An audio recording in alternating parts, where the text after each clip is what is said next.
Agora nós vamos, então, passar a palavra para os nossos debatedores, que terão 10 minutos cada para fazer as suas considerações, e ao final nós retomamos com o professor Zaffaroni para as suas considerações finais. É isso, doutor Tarso? Então eu vou passar a palavra aqui, não porque chegou atrasada, professora, não é castigo, mas até para apontar uma outra visão dos juristas aqui da mesa, eu vou passar a palavra para a professora Maria Helena Weber, doutora em comunicação pela UFRJ e professora titular da URGS. Meu objetivo primeiro é agradecer o Instituto Novos Paradigmas, na figura do amigo Tarso Genro, a insistência da Sandra Bittencourt de que eu viesse, e assim devo honrar esse privilégio que é o de aprender, compartilhar com o brilhante jurista Eugênio Zaffaroni e com meus colegas Domingos Sávio e Alexandre Wunderlich. Meu lugar aqui é um lugar estranho, apesar da mídia e da comunicação, que é o lugar aonde eu pertenço. Falar no meio, numa temática que envolve o poder da justiça é bastante complicado, tá? O poder dos meios de comunicação não é o poder equivalente que os estudiosos sobre comunicação têm. Então, vou tentar falar, e quero agradecer também as informações e orientação do meu amigo defensor público, o Domingos Barroso. Então, vamos lá. Acho que quando falamos de democracia, política, justiça e mediatização, nós estamos falando sobre um grau de complexidade, de poderes e cinismos que vão se relacionando, tem intimidade. E nós vivemos no Brasil atualmente um desmonte da credibilidade sobre o futuro, sobre instituições jurídicas e sobre a nossa confiança em nós mesmos. Para onde vamos assim à deriva, sempre amedrontados, com a possibilidade de perder a democracia, né? E as organizações midiáticas e a imprensa colaboram decisivamente e contrariam assim seus princípios voltados ao interesse público. Nenhum golpe teria sido dado, nenhum processo, digamos, de violência é terminado sem que a mídia dele participe, né? Então, há uma naturalização sobre a violência, uma naturalização sobre a indignidade. E nós vemos isso, nós somos treinados para ver isso ininterruptamente pelo material de entretenimento que é especificamente importado das séries maravilhosas que nos fascinam, das telenovelas, dos jogos que as crianças dirigem, e essa violência também é sempre pauta na imprensa, né? Depois vem a política. Então, eu pretendo expor alguns aspectos que transformam essas simples máquinas de comunicar e de fazer notícias em poderosos sistemas de entretenimento, jornalismo e propaganda, e que tem na visibilidade, uma visibilidade perversa, o seu grande poder, né? E especificamente em relação à justiça, acho que é interessante mostrar que esse sistema, o Poder Judiciário, provoca uma outra complexidade quando se forma em meios de comunicação, porque ambos, né, a imprensa e a chamado sistema judiciário, têm, na verdade, o seu ethos, a sua natureza, mesmo que possam driblá-los em defesa de interesses espúrios. Então, o poder da imprensa, é que eu não estou falando toda a mídia, estou falando especificamente, quando se fala em imprensa e jornalismo, essa verdade tem a ver com a busca de credibilidade. Então, volta e meia, esse jornalismo decadente recupera uma dimensão do que seria um jornalismo de interesse público, até em função de mercado. E o sistema judicial, a verdade, a justiça também. Então, a relação entre segredo e visibilidade vai se construindo nessa combinação, né? Então, as três premissas que orientam o meu pensamento, que têm orientado minhas pesquisas, têm a ver com a dependência desses conceitos entre democracia e comunicação. e que vai abranger essa circulação de informação, a opinião pública, o debate público e todas as dinâmicas que são necessárias para fortalecer as relações Estado-sociedade. A segunda diz respeito a uma perspectiva teórica de que esse poder insidioso dos meios de comunicação ocorre na tensão entre os pactos de disputas entre outros poderes, ora na perspectiva empresarial, ora numa perspectiva simbólica, ora numa perspectiva jornalística. A terceira, então, é essa diferença entre mediação e mediatização, palavra que dá nome ao evento também. Então, nós perdemos cada vez mais a nossa capacidade, e essa é a dimensão cínica, nós perdemos cada vez mais a nossa capacidade de fazer comunicação, de nos humanizar através dessa comunicação, que é cada vez mais essencial. E na mediatização, a tecnologia se impõe, e todos os processos comunicacionais, e todos os processos políticos, e todos os processos jurídicos, se quisermos, vão submetendo a isso, né? Então, essa mediatização, que tem muito a ver com o conceito, com um fenômeno cultural da pós-modernidade, ou o que o Jameson vai chamar da ideia, digamos, de uma lógica cultural, de um capitalismo, nessa mediatização, a fragmentação, a desintegração, a bricolagem, ela é fundamental que apareça como seria essa nova configuração do mundo, dessa realidade, né? Então eu chamei esse meu texto também de visibilidade e cegueira, né? Que seria esse paradoxo provocado porque vai aliar a tecnologia, os nossos desejos de comunicação, o imaginário, as competências estéticas e informacionais. E destas nós somos reféns, e somos reféns por opção, ou seja, o acesso, os contratos de leitura que nós vamos fazendo com os meios de comunicação, eles se dão por opção, né? Vale dizer, então, que esse poder, ou essa culpa que vai sendo atribuída aos meios de comunicação, eu sempre gosto também de fazer um pouco de deslocamento disso, na medida que esse fortalecimento dos meios de comunicação, das instituições midiáticas, está na proporção direta do enfraquecimento das instituições. Então, quanto mais as instituições políticas e sociais se fragilizam, são provocadas a isso, tanto mais os meios de comunicação que deveriam trabalhar em função do interesse público vão estabelecendo mais especificamente em torno dessa visibilidade, né? Então, nós temos trabalhado com 7 aspectos, 7 eixos estruturantes, eu não vou me aprofundar, evidentemente, mas só para mostrar o grau de complexidade que é esse entrelaçamento dos poderes com os meios de comunicação e com esses sistemas, né? Que é a questão da visibilidade, da ubiquidade, da multiplicidade, de uma autoridade, da legitimidade, da institucionalidade e da publicidade, né? Eugênio Zaffaroni fala no livro Em Busca das Penas Perdidas, a perda da legitimidade do sistema penal, de 89, ele fala de que maneira, né, os meios de comunicação vão atuando na criação de conceitos, de estereótipos sobre o crime, os criminosos, a pobreza, a marginalidade, que são construídos a partir da produção dessa outra realidade, né? E ele vai nos ajudar, eu acho que, a identificar o desequilíbrio da sociedade quando associada ou quando dependente desses meios de comunicação.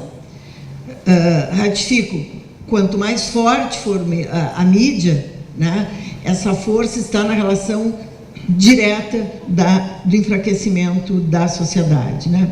Então, a invenção dessa realidade, ela vai nos mostrar, vou apressar aqui, que essa complexidade, né, que essa análise desse poder ampliado, quando nós falamos no primeiro eixo estruturante, que é a visibilidade, é a ideia que vai sendo comprovada diariamente de que a realidade vai sendo enquadrada, né? Que ela é justificada, ora por critérios de noticiabilidade, e essa realidade vai sendo, de alguma maneira, arbitrada, digamos, pelo tipo de fontes que vão ser consultadas para opinar sobre determinados fatos. Nós estudamos bastante isso. Que tipo de apagamento é feito, que parte da realidade, o que sobre a prisão do Lula vem sendo apresentado, né? Esses recortes em determinados tempos e essas fontes, elas mostram uma realidade que é próxima do que seria a verdade, né? Então, nós vamos nos contentando com as migalhas, digamos, estéticas dessa visibilidade midiática. Há uma outra realidade, que essa é insidiosa e ela é perigosa, que é a realidade dramatizada, que é essa que permite com que nós vamos estabelecendo, digamos, que a violência, que o preconceito, que a indignidade sejam naturalizados. Essa naturalização vai se dar exatamente pela quantidade de novelas, de séries, etc., né? Então, e a realidade mais espetacularizada, os acontecimentos extraordinários, como impeachment com as crianças na caverna da Tailândia, vão adquirindo esteticamente pelos meios de comunicação o mesmo significado, a proposta de os mesmos sentidos. Outro aspecto relacionado à visibilidade é a questão da imagem pública, que é onde se dá essa armadilha entre os poderes, né, políticos, judiciários, e essa imagem pública é a busca de votos e de opinião e a necessidade de estar na mídia. O segundo aspecto, que seria a multiplicidade, que é o poder da mídia pela convergência de diferentes mídias, pelas linguagens, pelos conteúdos, pelos públicos e pela diversificação.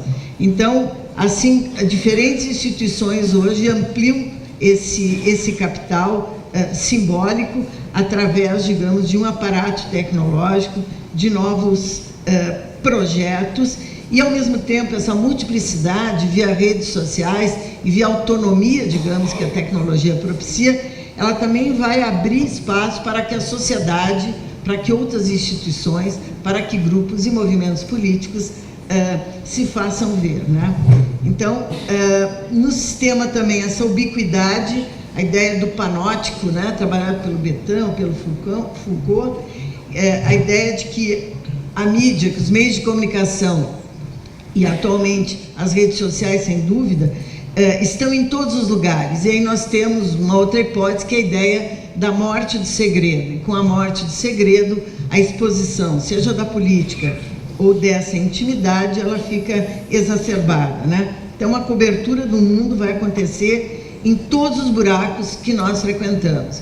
E, ao contrário, já que conhecemos tanto o mundo e por tantos espaços, talvez a solidariedade humana pudesse aparecer, mas é o contrário, né? Então, são aspectos ainda a ser estudados, que envolve, digamos, a relação entre o que é a privacidade das pessoas, o que é o universo e por que nós não nos tocamos por ele, né? Outro aspecto é dessa autoridade, né? Aos meios de comunicação, às organizações, é dada a autoridade de registrar a realidade, de fazer a disputa de verdade, de entreter, de fazer propaganda, né? Então, essa instituição chamada de semi-independente, esses meios de comunicação, eles vão ser sustentados pelos regimes democráticos ou autoritários, pelo silenciamento, pelo controle ou pela participação, né?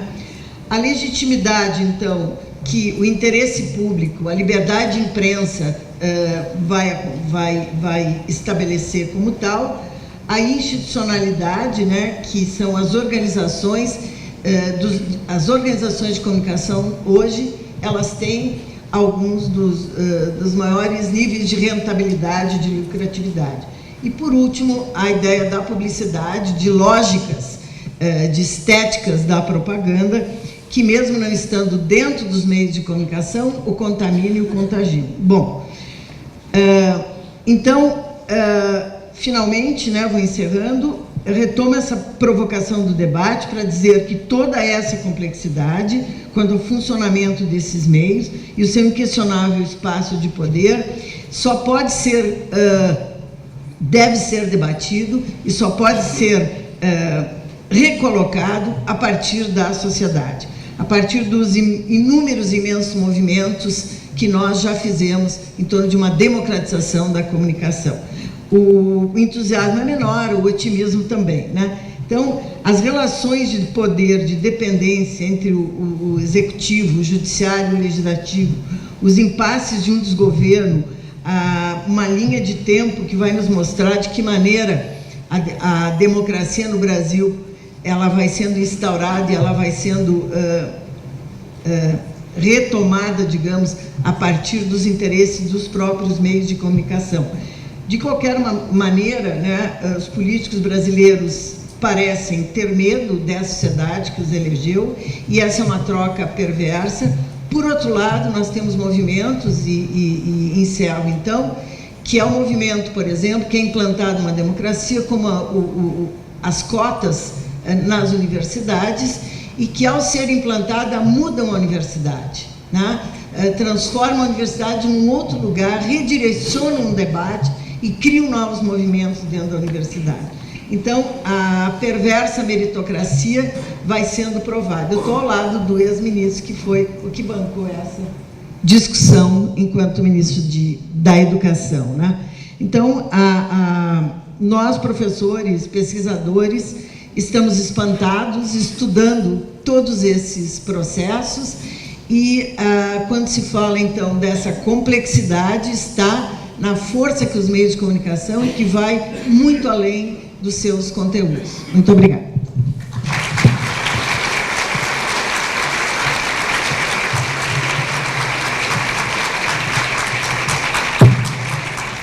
Então, quero passar a palavra ao professor Alexandre Munderlich, doutor em Direito, advogado, professor da PUC do Rio Grande do Sul. Boa noite a todos. Quero saudar o Dr. Tasso Genro e, na sua pessoa, estender a saudação a todos os meus colegas de mesa nesse debate. E quero registrar a grata satisfação de participar desse encontro, Dr. Tasso, indiscutivelmente com um dos maiores penalistas, não só da América Latina, mas como do mundo. Talvez não exista uma situação mais difícil para um penalista do sul do Brasil falar depois do professor Zaffaroni. Ele tem se colocado numa situação difícil. Há 20 anos, na universidade, o Manual de Direito Penal argentino e o Manual de Direito Penal brasileiro, com José Henrique Perante, nosso saudoso amigo, e o professor Danilo Batista, são leitura obrigatória nas minhas classes, e do meu dileto amigo e professor Salo de Carvalho, seu amigo e discípulo. Então, por outro lado, é fácil quando se pensa e se segue ideias de um penalista que nós admiramos e que vem mais uma vez ao nosso país, talvez para a minha geração, que beira os 50 anos, pós-ditadura militar, no momento mais difícil da nossa democracia. Na minha geração de penalistas que entraram na universidade no ano da Constituição de 1988, olhar os 30 anos da Constituição e idealizar aquele abolicionismo sem conseguir passar pelo garantismo penal é extremamente doloroso nessas 3 últimas décadas. O professor Zaffaroni tem sido um ícone na defesa de uma premissa muito simples e bastante singela que nós nunca conseguimos aplicar no Brasil e com muita dificuldade na América Latina. O direito penal, enquanto instrumento de controle social, tem a simples função de limitar o poder punitivo do Estado. todos os manuais de direito penal seguem a premissa de que o direito penal é um direito penal de última ratio, que o direito penal é um direito penal de mínima intervenção. A nossa Constituição Federal de 88 é marcada pelo bojo de garantias constitucionais, que vínhamos daquele Estado ditatorial, que nós comemoramos como um passo importante para a consagração dos direitos fundamentais, os positivados. Mas, por outro lado, a nossa Constituição Federal também trouxe uma série de deveres de incriminação, e nós passamos a década de 90, o Poder Legislativo, promulgando novas leis penais. Foi a Constituição da República que disse: nós teremos infrações de menor potencial ofensivo e hediondos. Foi a Constituição da República que disse que o tráfico, que o terrorismo seriam equiparados a crimes hediondos. E a década de 90 foi pródiga no que nós chamamos do inchaço do direito penal, da expansão do direito penal. Nós criminalizamos tudo. Qualquer conduta que os meios de comunicação tenham informado e criado aquele senso comum, aquele imaginário social de que seria importante a repressão penal, o nosso legislador não poupou esforços em criminalizar aquela conduta. A década de 90 foi assim, e também na linha do que o professor Zaffaroni colocou, de que os nossos tribunais superiores, no caso específico, penso eu, com a adoção da execução provisória da pena, não estimaram ou não projetaram um impacto carcerário que isso vai promover ao país. De outro lado, o Poder Legislativo também não fez nenhum estudo criminológico ou de impacto carcerário nessa expansão do direito penal com essa criminalização de novas condutas. Professor Zaffaroni, o senhor sabe que no Brasil nós sempre fomos marcados por um direito penal do pobre, da prostituta, da opressão da mulher. E, como o senhor diz, em determinado momento, o direito penal do subterrâneo consegue chegar às elites e aos empresários e àqueles políticos que foram selecionados. Porque o direito penal continua sendo seletivo, autoritário, arbitrário, não igualitário. E todas aquelas garantias que nós violamos ao pobre, quando ele sofre o braço pujante do Estado no processo criminal, de igual maneira, com a nova roupagem de bens jurídicos, as pessoas mais abastadas também têm, em certa medida, sofrido as mesmas violações em outras dimensões. E o direito penal prossegue dessa forma, com força e cada vez com menos resistência. E essa resistência, em meu juízo, tem que vir do Poder Judiciário, contra o arbítrio de juízes mais ativistas e que não são espectadores, mas são partes de um processo que tem amplo apelo nos meios de comunicação e nada mais vende do que o processo criminal. Não há notícia mais prolongada no tempo do que o dia a dia de um prisioneiro ou de um dia a dia de um processo criminal.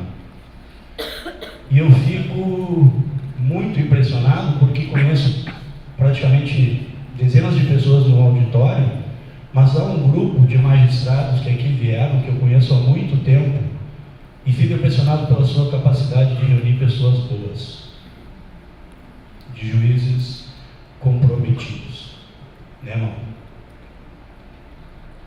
Desembargadores comprometidos. A advocacia tem uma função de representação do seu cliente. O Ministério Público, fato notório, Domingos, tem se notabilizado por, uma parte dele, buscar 10 medidas anticorrupção, o aumento do encarceramento, das prisões preventivas, mas a magistratura independente, a magistratura democrática, a magistratura, nos dizeres do professor Ferrarioli, Perfecto Ibanes, essa magistratura, de que o professor Zaffaroni fez parte na Corte Argentina, essa magistratura pode, de fato, colocar o direito penal no seu lugar, o direito penal limitado, o poder do Estado com limites, o poder do Estado com garantias. Eu separei o texto e fugi do texto, professor. E o texto comunga das suas ideias, e, para finalizar, vou apenas fazer as 4 considerações finais do que acontece no Brasil hoje, em meu juízo, e vou lhe deixar uma pergunta. Não há mais sigilo nos processos judiciais. Não existe privacidade nos processos judiciais. Em certos casos, há uma superexposição do acusado nos meios de comunicação de massa, que ameaçam o direito de defesa, e a publicidade opressiva cria presunções de difícil resistência. A eleição de determinados inimigos, que o senhor falou pela mídia, estimula uma espécie de vingança, que transcende uma vingança social, em alguns casos, uma vingança judicial. O processo judicial não pode se tornar um berço para a propaganda política, um risco da democracia. E a mídia fomenta essa sedução pela punição da sociedade da pressa, da punição imediata, rápida, o que contribui para o inchaço do direito penal e a sua expansão como incremento de criminalização e de emergências. Em resumo, vivemos a perda da dignidade do direito penal e a descrença de que o Poder Judiciário pode, de fato, pôr limites nas situações que são absolutamente necessárias. O professor argentino Gabriel Torres, Sérgio Gabriel Torres, em tese de doutorado pelo senhor, chamado Direito Penal de Emergência, disse que o regime de discriminação do nacionalsocialismo teve uma criação de um inimigo com o recurso reiterado do discurso de emergência, que é o que o senhor falou hoje. Segundo o autor, a propaganda montada por Hitler e por seu ministro da Indústria Pública e de Propaganda foi fundamental para a ascensão dessa popularidade nazista junto à sociedade alemã. O professor Canutilho disse que o direito penal abre-se a novos tipos de ilícito e acolhe esses conceitos de eficácia que põem em dúvida a sua radical autolimitação enquanto um direito de última ratio. Um direito penal de permanência dá espaço a mutações naturais da sua historicidade e evolui para um direito penal de emergência. E a pergunta que deixo ao senhor, professor, é no sentido: há de fato um risco da América Latina passar da força da lógica das nossas constituições para a lógica da força? Nós vamos voltar a recorrer ao inimigo para o bem da nação, para a salvaguarda dos interesses nacionais, para buscar o são sentimento do povo? Essas são as minhas considerações e agradeço mais uma vez o convite que me foi formulado para poder, nessa noite de bastante diálogo, poder participar com todos vocês.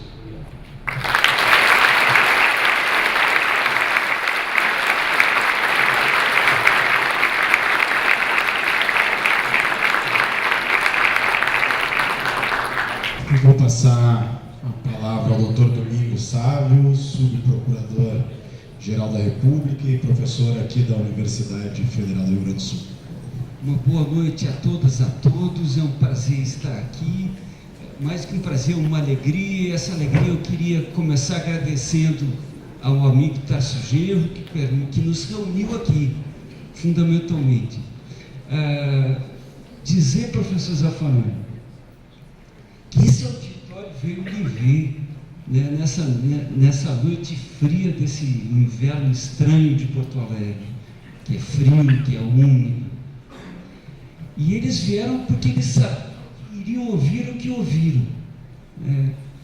palavras que têm a força da teoria, a consistência da teoria, mas que é fruto de toda uma trajetória acadêmica e política, mas que tem, sobretudo, o entusiasmo da juventude de um garoto que vive, de alguém que parece que saiu da faculdade de Direito e que olha para a vida e diz: ela existe, ela está aí, e nós queremos vivê-la e enfrentar as suas dificuldades. Portanto, é um entusiasmo para nós, aquece nesse inverno frio, né, as suas palavras de entusiasmo.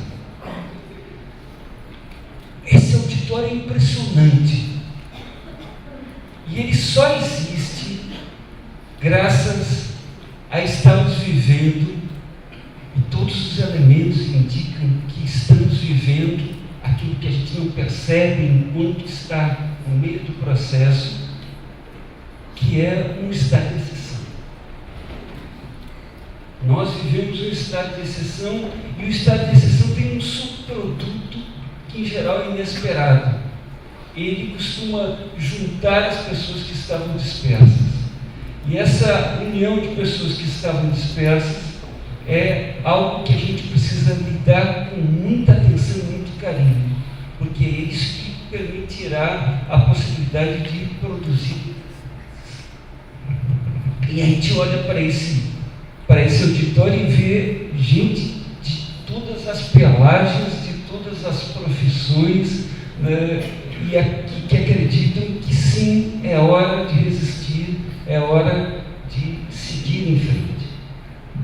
E esse é próprio do estado de exceção que as palavras percam o seu sentido, né? Elas perdem a sua natureza e seu sentido, né? E agora, uma peculiaridade desse estado de exceção que nós vivemos hoje é que, ao contrário de outras experiências do Brasil, na América já vinha acontecendo, nesse estado de exceção, o sistema de justiça, que sempre teve um papel secundário, sempre teve um papel de apoiar e defender a ruptura da ordem, ele dessa vez tem um papel de protagonismo. O sistema de justiça cumpre, nesse estado de exceção que vivemos, um papel de protagonismo. E o tema que é proposto, que é a questão da relação de justiça e mídia, processo de justiça e mídia, ele me lembra uma passagem do último livro de Bourdieu, que Milena com certeza conhece bem, que é um debate sobre a televisão. E ele diz que a fatalidade da TV, da forma como se utiliza os meios de comunicação, mas notadamente a televisão, nesses tempos que a gente vive, né, é que ela se tornou um perigo para a democracia.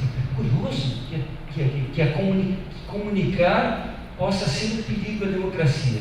Ele diz, porque ela, ao invés de ser um instrumento de informação, de transmissão de conhecimento, de fatos, ela se tornou árbitro da existência social. E é isso que nós vivemos. Nós vivemos sob esse império. O império de um meio de comunicação que serve para dizer o que existe e o que não existe. E nós falamos, sempre que se fala em regulação, se fala em censura, mas ninguém chama de censura quando a mídia, os donos da mídia, fazem ocultar e fazem aparecer aquilo que bem interessa. Construindo uma versão da vida, uma versão dos fatos. Isso tem uma consequência direta quando a gente pensa em processos criminais. Em processo em geral, em processos criminais. E algo que a gente vive hoje, certamente com uma intensidade que nós nunca tínhamos vivido ainda, que é esse poder da mídia sobre o agir do sistema de justiça, que nós, no passado, nós vimos isso acontecer na privatização dos governos Collor e Fernando Henrique Cardoso, em que as demandas judiciais contra aquele processo de queima de ativos públicos era tratado como algo, como um ato de política, como algo translocado, enfim. Vemos também, de alguma forma, isso acontecer com menos intensidade no processo de privatização em curso no estado do Rio Grande do Sul.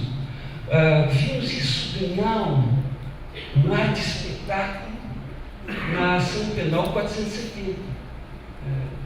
E é curioso que está certo um órgão que não é exatamente da estrutura do judiciário, do legislativo, mas que tem todo o jeitão de judiciário, que é o Tribunal de Contas da União.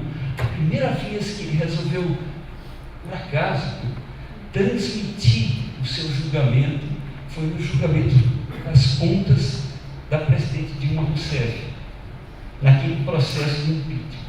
Portanto, quando nós pegamos essa mídia que constrói versões, essa mídia que não tem nada mais inocente do que a transmissão de uma sessão de julgamento, nada mais aborrecedor também, nós vamos ver essa mídia construindo versões, construindo, enfim, realidades midiáticas que, por sua insistência, constroem verdades. E essas verdades prendem, essas verdades incham reputações e por aí afora. Pouco importa, os fatos não importam mais. Importa aquilo que se diz que existe, aquilo que se diz. E nós vamos ver agora, estamos no início de uma nova série, desse processo, Mídia e Justiça, que é a série Justiça Eleitoral, sistema eleitoral.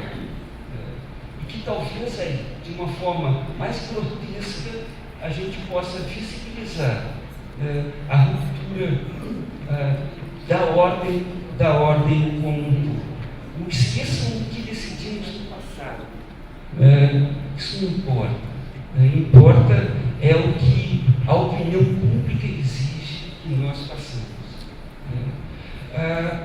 E o curioso, não tinha como lá em 2002, quando a TV Justiça foi criada, eles vão dizer: que bom, agora o judiciário, as decisões judiciais, tudo aquilo que era feito naquelas tardes sonolentas, aquelas criaturas fantasiadas de toga, isso tudo ia vir ao público, o público ia ter acesso. Isso é democratização, isso é, ao gosto de Norberto Bobbio, todo um suspeito, é poder se exercer politicamente. Que ótimo! Essa era a lógica. Mas a tragédia é que a lógica da transmissão das sessões de justiça transformaram aquilo que deveria ser a realização do princípio da publicidade na espetacularização da cena judicial. Que é isso? Hoje importa mais a cor da gravata do ministro do que o argumento que ele está afirmando, que ele está lançando. Nós chegamos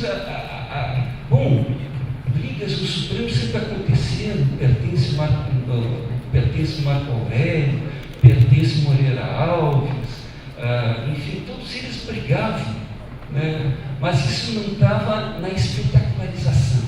Hoje a briga é a briga da retórica, de quem é o herói do dia.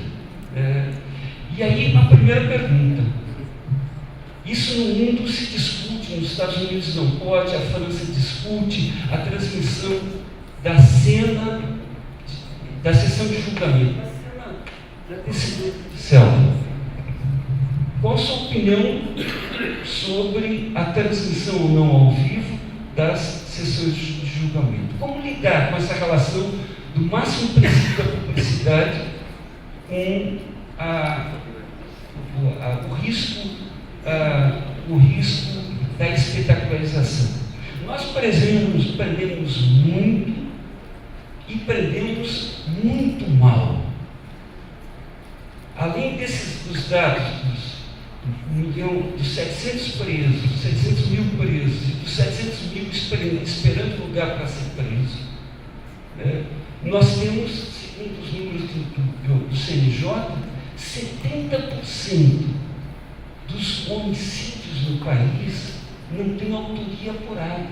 Não é bater carteira, não é roubar na sacristia da igreja, não é isso. É homicídio. 70% dos homicídios do país não tem autoria apurada, segundo o CNJ. Isso, portanto, traz um elemento ainda mais grave, né, nesse quadro que é visto. E quando nós falamos de 720 mil presos, e presos mal, que perdemos muito mal, nós temos aí, achando que estamos cumprindo, enfim, aquela meta estabelecida pela opinião pública, pela mídia, que o lugar de criminoso na cadeia, vamos prender, é algema, né? Nós estamos, na verdade, cumprindo com o papel de recrutar os soldados para as facções criminosas. E isso parece que não é problema nosso, da gente de toga. Isso é um problema, sei lá, do executivo, da polícia, coisa e tal, mas nós todo dia recrutamos novos soldados para as facções criminosas e isso não é problema nosso. Guimarães Rosa diz que vivendo a gente aprende, mas o que se aprende mais é fazer novas perguntas. E aí eu tenho 3, talvez 4 perguntas. A primeira é essa que já foi. Qual é a sua posição sobre a transmissão ao vivo das sessões de julgamento? A segunda é como a mídia vê a quantidade de presos do sistema prisional brasileiro, ou como ela não parece que saiu da faculdade de Direito e que olha para a vida e diz, ela existe, ela está aí e nós queremos vivê-la e enfrentar as suas dificuldades. Portanto, é um entusiasmo para nós, aquece nesse inverno frio, né, as suas palavras de entusiasmo. Esse auditório é impressionante e ele só existe graças a estarmos vivendo, e todos os elementos indicam que estamos vivendo aquilo que a gente não percebe enquanto está no meio do processo, que é um estado de exceção. Nós vivemos um estado de exceção e o estado de exceção tem um subproduto que em geral é inesperado. Ele costuma juntar as pessoas que estavam dispersas.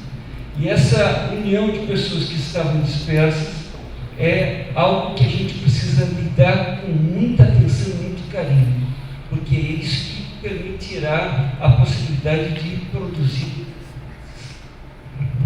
E a gente olha para esse auditório e vê gente de todas as pelagens, de todas as profissões, né, e que acreditam que sim, é hora de resistir, é hora de seguir em frente.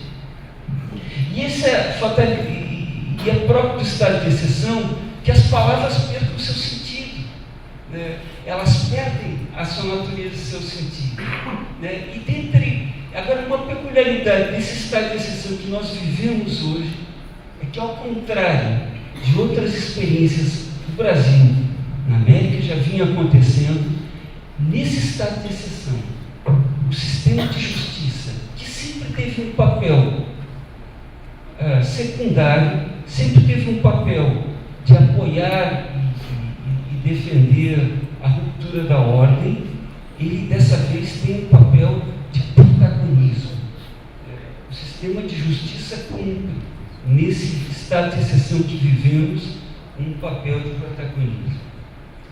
E o tema que é proposto, que é a questão da relação de justiça e mídia, processo de justiça e mídia, ele me lembra uma passagem do último livro de Bourdieu, que Milena com certeza conhece bem, que é um debate sobre a televisão. E ele diz que a fatalidade da TV, da forma como se utiliza os meios de comunicação, mas notadamente a televisão, nesses tempos que a gente vive, né, é que ela se tornou um perigo para a democracia. Curioso que comunicar possa ser um perigo à democracia. Ele diz, porque ela, ao invés de ser um instrumento de informação, de transmissão de conhecimento, de fatos, ela se tornou árbitro da existência social. E é isso que nós vivemos. Nós vivemos sob esse império. Um império de um meio de comunicação que serve para dizer o que existe e o que não existe. E nós falamos, sempre que se fala em regulação, se fala em censura, mas ninguém chama de censura quando a mídia, os donos da mídia, fazem ocultar e fazem aparecer aquilo que bem interessa, construindo uma versão da vida, uma versão dos fatos. Isso tem uma consequência direta quando a gente pensa em processos criminais, em processo em geral, em processos criminais. E algo que a gente vive hoje, certamente com uma intensidade que nós nunca tínhamos vivido ainda, que é esse poder da mídia sobre o agir do sistema de justiça, que nós, no passado, nós vimos isso acontecer na privatização dos governos Collor e Fernando Henrique Cardoso, em que as demandas judiciais contra aquele processo de queima de ativos públicos era tratado como algo, como um ato de política, como algo translocado, enfim. Vemos também, de alguma forma, isso acontecer com menos intensidade no processo de privatização em curso no estado do Rio Grande do Sul. Vimos isso ganhar um ar de espetáculo na ação penal 470. E é curioso que está certo um órgão que não é exatamente da estrutura do judiciário, do legislativo, mas que tem todo o jeitão de judiciário, que é o Tribunal de Contas da União. A primeira vez que ele resolveu, por acaso, transmitir o seu julgamento foi no julgamento das contas da presidente Dilma Rousseff, naquele processo de impeachment. Portanto, quando nós pegamos essa mídia que constrói versões, essa mídia que não tem nada mais inocente do que a transmissão de uma sessão de julgamento, nada mais aborrecedor também, nós vamos ver essa mídia construindo versões, construindo, enfim, realidades midiáticas que, por sua insistência, constroem verdades. E essas verdades prendem, essas verdades incham reputações e por aí afora. Pouco importa, os fatos não importam mais. Importa aquilo que se diz que existe, aquilo que se diz. E nós vamos ver agora, estamos no início de uma nova série, uma nova série desse processo, Mídia e Justiça, que é a série Justiça Eleitoral, sistema eleitoral. E que talvez aí, de uma forma mais grotesca, a gente possa visibilizar a ruptura da ordem como um todo. Não esqueçam o que decidimos no passado. Isso não importa. Importa é o que a opinião pública exige que nós façamos. E o curioso, não tinha como lá em 2002, quando a TV Justiça foi criada, eles vão dizer: que bom, agora o judiciário, as decisões judiciais, tudo aquilo que era feito naquelas tardes sonolentas, aquelas criaturas fantasiadas de toga, isso tudo ia vir ao público, o público ia ter acesso. Isso é democratização, isso é, ao gosto do Norberto Bobbio, todo um suspeito, poder se exercer politicamente. Que ótimo! Essa era a lógica. Mas a tragédia é que a lógica da transmissão das sessões de justiça transformaram aquilo que deveria ser a realização do princípio da publicidade na espetacularização da cena judicial. E é isso. Hoje importa mais a cor da gravata do ministro do que o argumento que ele está afirmando, que ele está lançando. Nós tivemos brigas no Supremo sempre acontecendo, pertence Marco Aurélio, pertence Moreira Alves, enfim, todos eles brigavam, né? Mas isso não estava na espetacularização. Hoje a briga é a briga da retórica, de quem é o herói do dia. E aí a primeira pergunta: isso no mundo se discute, nos Estados Unidos não pode, a França discute a transmissão da cena, da sessão de julgamento, da decisão judicial. Qual a sua opinião sobre a transmissão ou não ao vivo das sessões de julgamento? Como lidar com essa relação do máximo princípio da publicidade com o risco da espetacularização? Nós prendemos muito e prendemos muito mal. Além dos dados dos 700 presos, dos 700 mil presos e dos 700 mil esperando lugar para ser preso, nós temos, segundo os números do CNJ, 70% dos homicídios no país não tem autoria apurada. Não é bater carteira, não é roubar na sacristia da igreja, não é isso. É homicídio. 70% dos homicídios do país não tem autoria apurada, segundo o CNJ. Isso, portanto, traz um elemento ainda mais grave nesse quadro que é visto.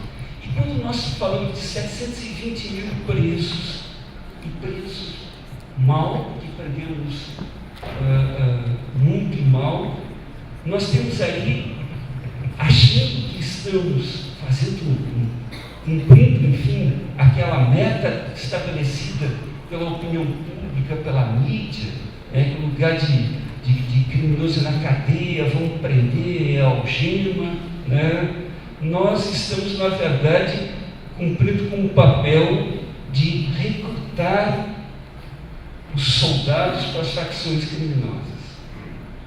E isso parece que não é problema nosso, da gente de toga. Isso é um problema, sei lá, do executivo, da polícia, coisa e tal, mas nós todo dia recrutamos novos soldados para as facções criminosas, e isso não é problema nosso. Guimarães Rosa diz que vivendo a gente aprende, mas o que se aprende mais é fazer novas perguntas. E aí eu tenho 3, talvez 4 perguntas. A primeira é essa que já foi. Qual é a sua posição sobre a transmissão ao vivo da sessão de julgamento? A segunda é como a mídia vê a quantidade de presos do sistema prisional brasileiro, ou como ela não vê e não mostra de uma forma mais clara, a gente conhece. Mas como é que a Corte Interamericana de Direitos Humanos, que o senhor está compondo, vê o nosso sistema prisional? A terceira é meio que uma fatalidade irreversível a transmissão dos julgamentos. Mas como enfrentar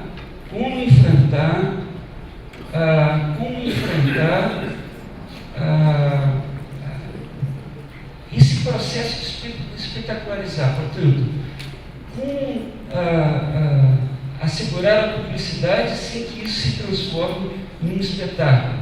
Como assegurar a publicidade sem que isso não se transforme em um linchamento dos acusados.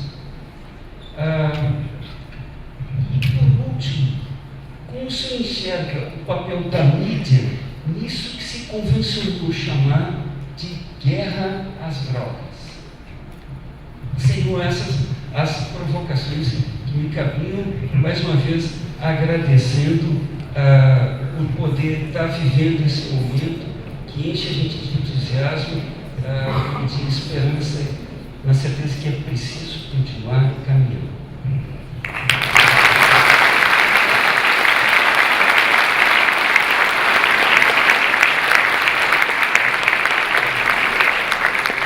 Antes de passar a palavra ao professor Zaffaroni, as suas palavras finais, é importante destacar que o Instituto Novos Paradigmas, ele promove as suas atividades e se mantém através exclusivamente da contribuição dos seus associados.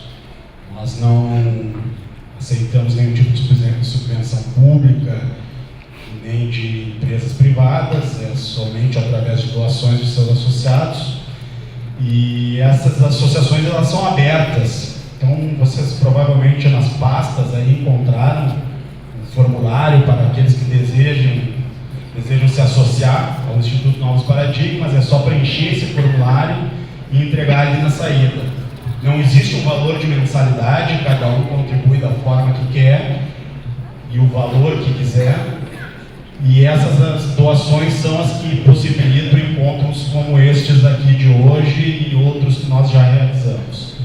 Então é importante que aqueles que tenham interesse em participar das nossas atividades, em contribuir, em receber os materiais produzidos pelo Instituto Novos Paradigmas, possam fazê-lo através dessas fichas de associações que constam nas pastas que a senhora e os senhores receberam na entrada. Por último, eu referi aqui rapidamente a transmissão online da revista Fórum, mas também não poderia deixar de agradecer a cobertura e o trabalho desenvolvido da identidade visual pela Multiverso, a escola de comunicação dirigida pela professora Sandra Fagundes, e que, Sandra Bittencourt, estou trocando a secretária, estou trocando de secretária de Estado, senhora governadora. Então, dirigida pela professora Sandra, Multiverso, a meninada está por aí, está fazendo a cobertura e as redes sociais e nos acompanhando e acompanhando as entrevistas dos professores Zaffaroni desde hoje pela manhã. Portanto, nosso muito obrigado e eu pediria a elas uma salva de palmas.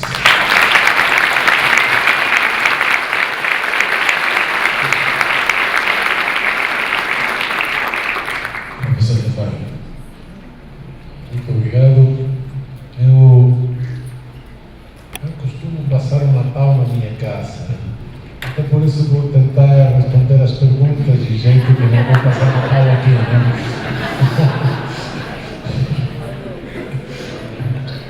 Bom, comentário à intervenção da professora. Se não falei na comunicação de entretenimento. Comunicação de entretenimento, olha que é muito importante. Não é coisa só de notícias, é formar estereótipos. Se vocês percebem o que acontece nas séries policiais, por exemplo, o estereótipo de um policial herói, esse é o que quebra regras, é o que cede das regras. Outro um idiota, o que quer respeitar as regras é um idiota, que cede as regras é o herói que no final salva a menina que sempre a mulher é boba na série de televisão. Cai no momento que não tem de cair, grita, não tem de gritar. São estereótipos. Estereótipos que não marcar. Isso é. Sim, e a geração da incomunicação, fragmentação. O que é isso, em definitiva? Na medida que nós não temos comunicação, temos medo do outro, abre-se o espaço para o único. Então facilita-se realmente a apavorar-nos mediaticamente pela abertura que temos de espaço para o único. Não conheço o vizinho, não sei quem é o vizinho, mas estou desconfiando do vizinho porque não conheço ele. Então abre-se na interação social, especialmente na interação urbana, num espaço paranoico. A visibilidade e invisibilidade. A televisão e o rádio não é importante por aquilo que mostra, mas também por aquilo que não mostra. E aquilo que não... São três coisas importantes. Mostrar ou normalizar. Por exemplo, nós temos... às vezes mostra uma vítima, mas a vítima que mostra é chamada em criminologia, falamos em vítima herói. É uma vítima escolhida, é uma vítima que tem umas características especiais, dicas de histriônicas um pouquinho também, meio histéricas às vezes. Normalmente são homens, mas meio histéricos.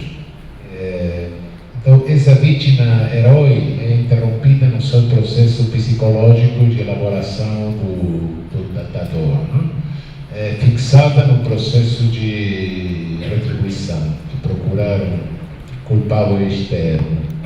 É usada pela mídia até o momento que a vítima herói continua a dizer coisas cada vez mais fortes, porque o processo é interrompido, psicológico.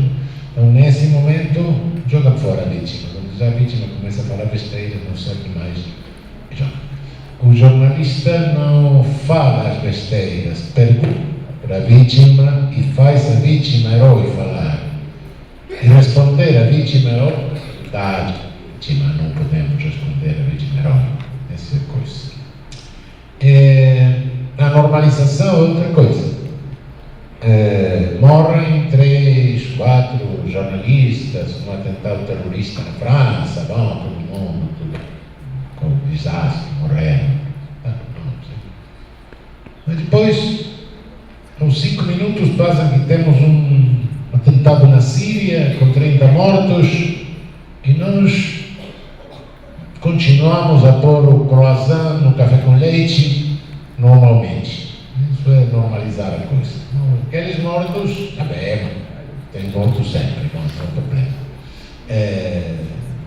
Mortos da França, são outros mortos que não tem sempre, então. Desnormaliza-se uma situação, normaliza-se outra.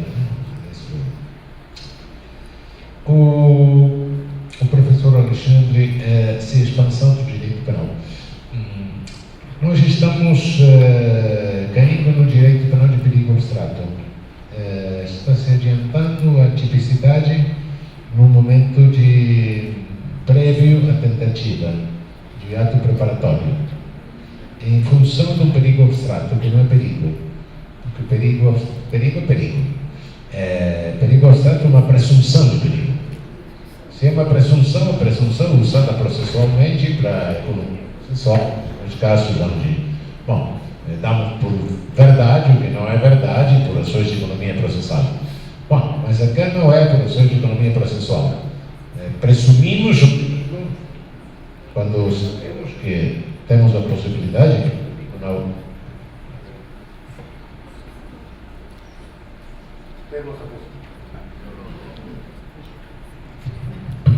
temos a possibilidade de que esse perigo, na realidade, não tenha existido.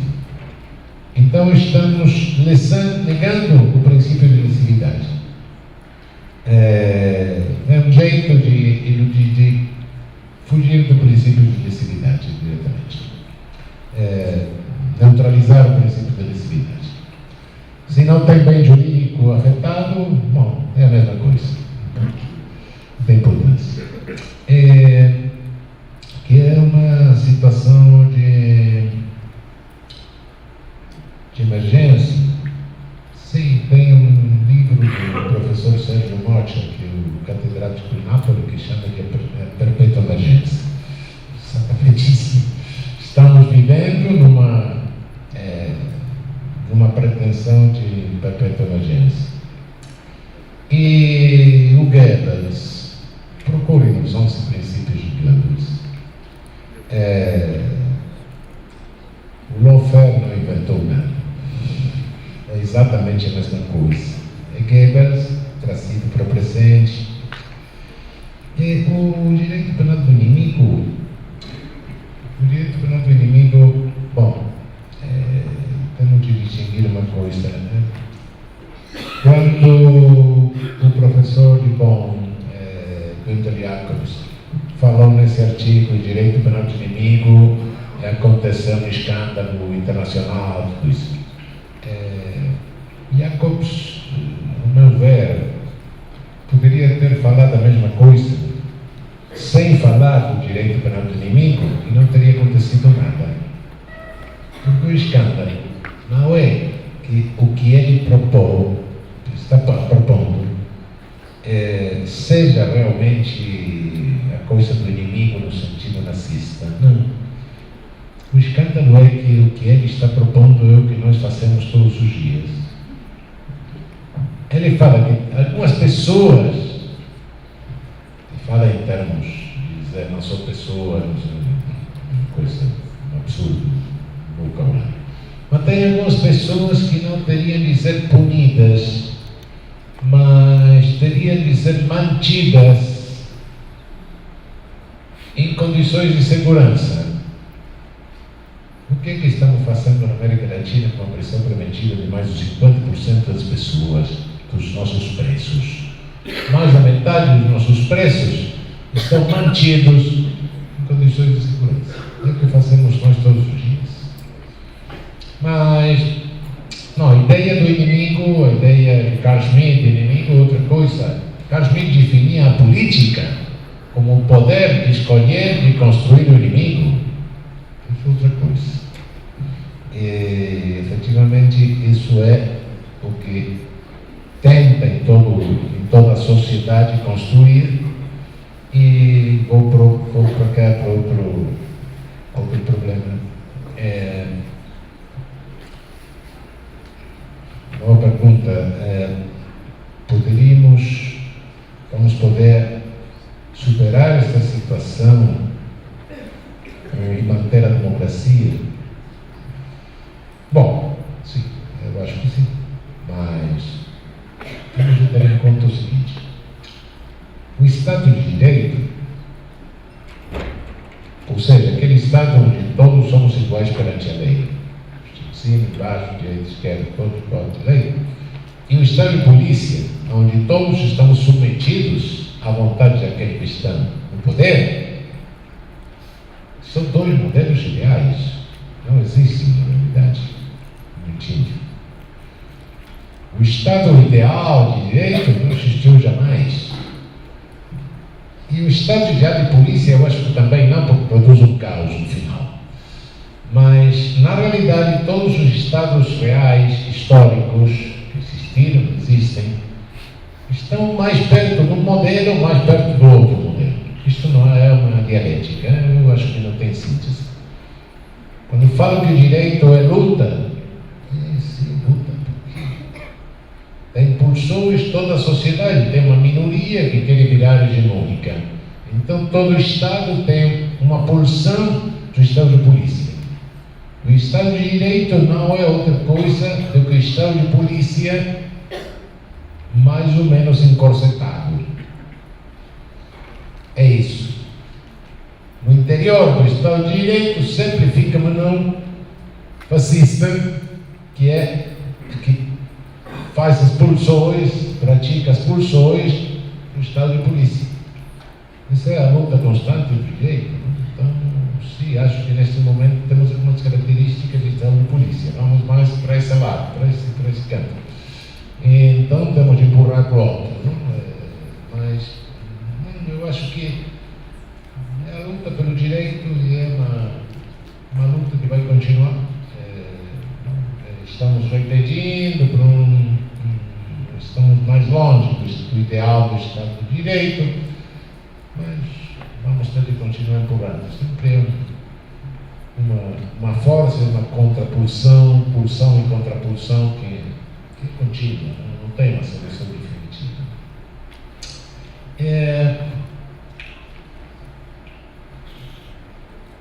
O que acontece com a televisação das sessões de julgamento? O futebol, desde que é televisado, joga-se de modo diferente.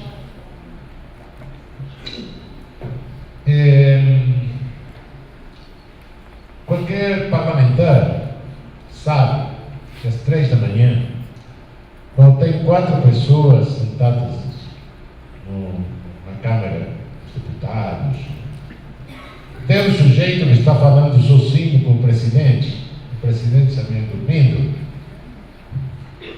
é uma coisa. Se o sujeito tem uma câmera de televisão, é outra. Os juízes acontece a mesma coisa. Eu acho que é totalmente negativa a televisação de sessões do judiciário. Muda a conduta dos juízes. Tem que mudar. Está sendo observado, está sendo registrado. Não somos exceções. O juiz é uma exceção, o juiz é ideológico, asséptico, apartidista, assexuado. Não, somos seres humanos.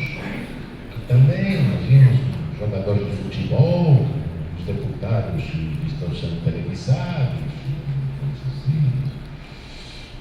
Pelo contrário, eu acho que isso fomenta um fenômeno negativo que eu chamaria de juiz estrela. Juiz estrela que no final acaba estrelado. Nós sabemos que temos fenômenos do juiz fácil estrela. O que pode fazer a Corte Interamericana de Direitos Humanos a respeito das prisões no Brasil? Bom, temos medidas provisórias, sobre 4 prisões brasileiras. Ainda não temos resolvido a situação definitiva, fizemos algumas inspeções na cadeia de Recife, especialmente na cadeia de Rio de Janeiro. Temos feito algumas recomendações aos governos, mas estamos continuando nisso. Não está submetido a nós a situação de todas as cadeias do sistema penitenciário. Em si temos 4 cadeias que estão, sobre as quais temos exposto medidas provisórias. É um problema, porque a medida provisória é difícil. Não podemos criar uma situação de violência, porque a medida provisória mais fundamental seria bom, tira preso da cadeia. E tira preso dessa cadeia, passa os presos de outra cadeia, tem um botim na outra cadeia de mortos. Não? Esse é o problema que temos com isso. Bom, estou tendo uma ideia, mas não posso adiantar a ideia. Publicidade sem espetáculo. A publicidade das sessões, do que fazem os juízes, a que serve? A controle público. Isso não precisa virar um espetáculo. Numa sala de audiência tem pessoal, tem pessoas, cidadãos que estão assistindo, tem jornalistas. Bom, jornalistas que não precisam estar com os testemunhas do microfone aqui na frente. Esse é o controle público. Serve para a publicidade dos atos de governo, sim. Publicidade do ato de governo, o objetivo que tem o controle público do que o funcionário está fazendo. Não é um espetáculo, o funcionário dançando perante a câmara de televisão, outra coisa, atuando como um ator teatral perante a câmara de televisão, outra coisa. O problema da guerra às drogas foi declarada por Nixon, se não esqueço, estou errado. O resultado de mais de 30 anos de guerra a drogas é a difusão da droga. Agora todo o continente é branco. Corrupção e, bom, seria muito longo explicar o que acontece, precisaria uma meia hora explicando qualquer coisa, mas o resultado prático, especialmente o que aconteceu com o sexênio anterior no México, deu o resultado de 150.000 mortos, assassinatos no México.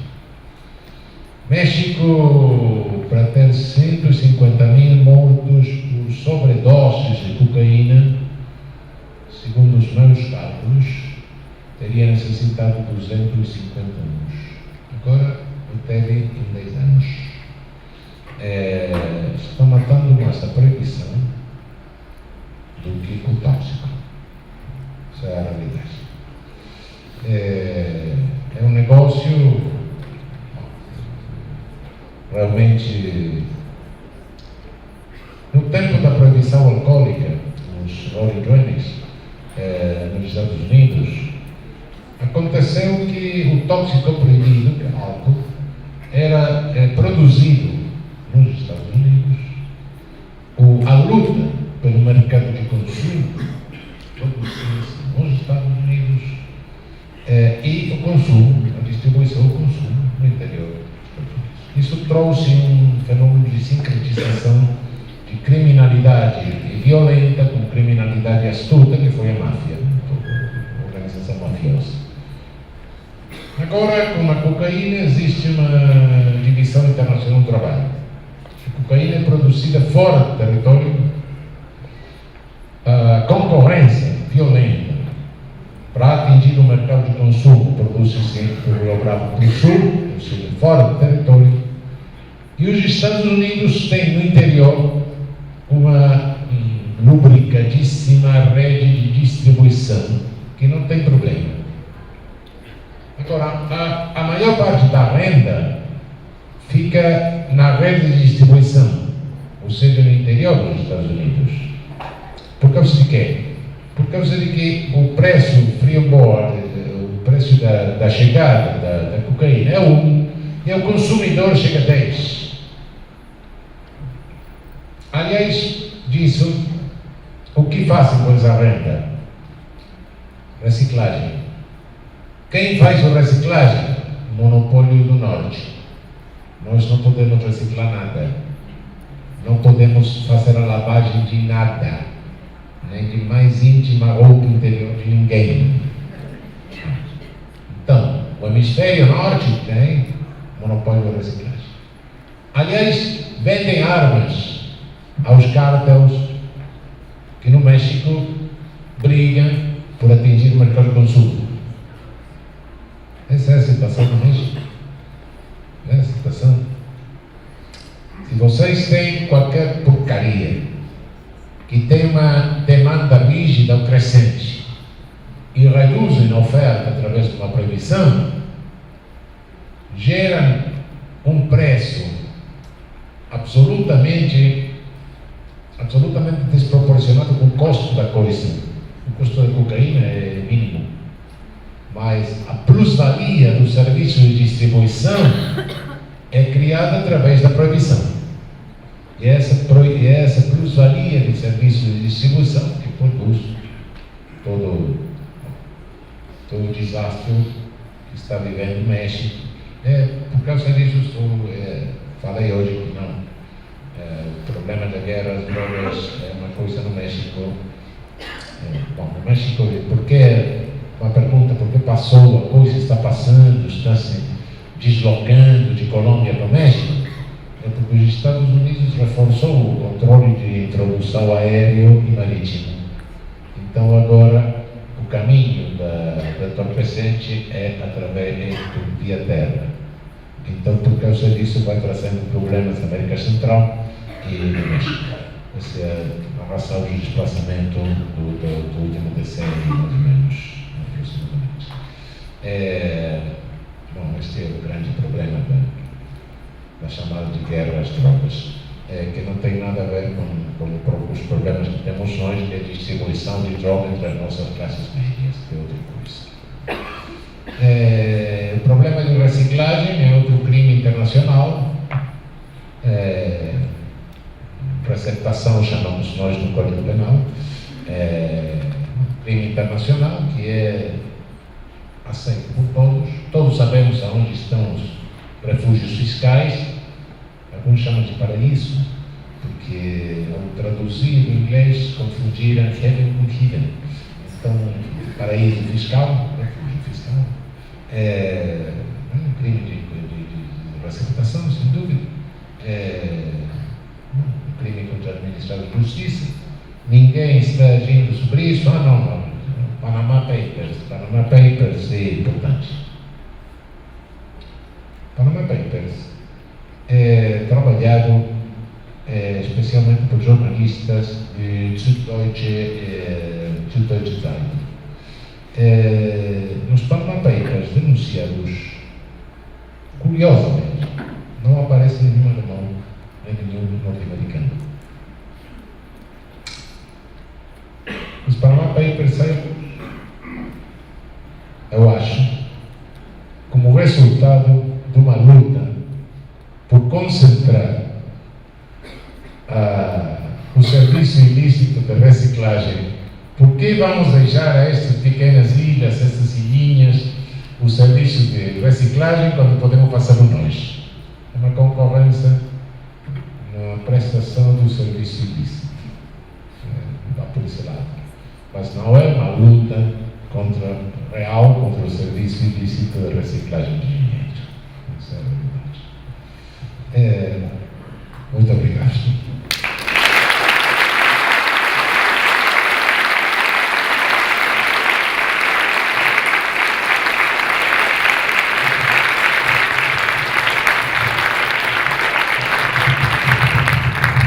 Muito obrigado, professor Zaffaroni. Foi uma honra, tenho certeza, para todos nós tê-lo aqui na noite de hoje.